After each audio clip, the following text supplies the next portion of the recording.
મારો ભગવાન શંકર આટલો જ્ઞાન બનાવે સદીમાં કહેવડાવતો હોય લ્યો ભાઈ કદાચ કહેવાય રજા હોય છે બાબા એક ટ્રાય થાય બે ટ્રાય થાય પણ ભગવાને કદાચ ગુજવાળીઓ કહેવાય રજા છે ઠીક હો ગઈ હેડો 14 દાડા પાસે એ રવિવાર આવું ને જાવ વેળાએ માલથી ફોન દેવું પડે લ્યો ભાઈ સભાઓ દરેકની છે રવિવાર આવો ને 14 દાડા પછી રવિવાર આવે વચ્ચે રવિવાર ભરવો જ ભરી દીધું ના આવો વેળા ભાઈ સભાળો માલજી ફોન દેવું એ પ્રભાત જે દાડે દીકરો આલે દાડે દવાખાનેથી ઘેર મેલવાય આવ્યો કોઈ વેમ ડોક્ટરે ગાલી એટલે ઓમ ચડુલો કોક મેણો મારો ખમી લેવાનું તમને ઘેર ખોટું લાગે નાતના પારવા છે તમે રીત ચડેલી માં છે મને ગોગાને રીત ચડી પણ એક દાડો ટાઈમે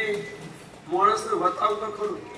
દુનિયાનો નાચ્યા દુનિયાના વાદે હેડતા નહીં દુનિયા હું કે કદી જોતા નહીં બેડા ડેટકા જેવા રહેજો કારણ કે વખામાં કોઈ આપવાનું નહીં આશા રાખતા નહીં વખામાં તો હું આવતો માજી ભગવાન ભક્તિનું દેવું જ આવું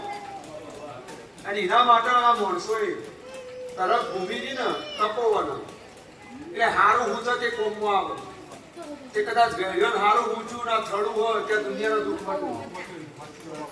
એટલે જીવનમાં નિયમ રાખવાનો જમીન જેવી હોય ને એવું અનાજ પાક એટલે તમે જેવા રહો એવો તમારા બાળકો થાય એટલે સંસ્કાર તો રાખજો જ નકર 18-19 વર્ષે છોકરો કાઢો તો તમને જ હમો પડશે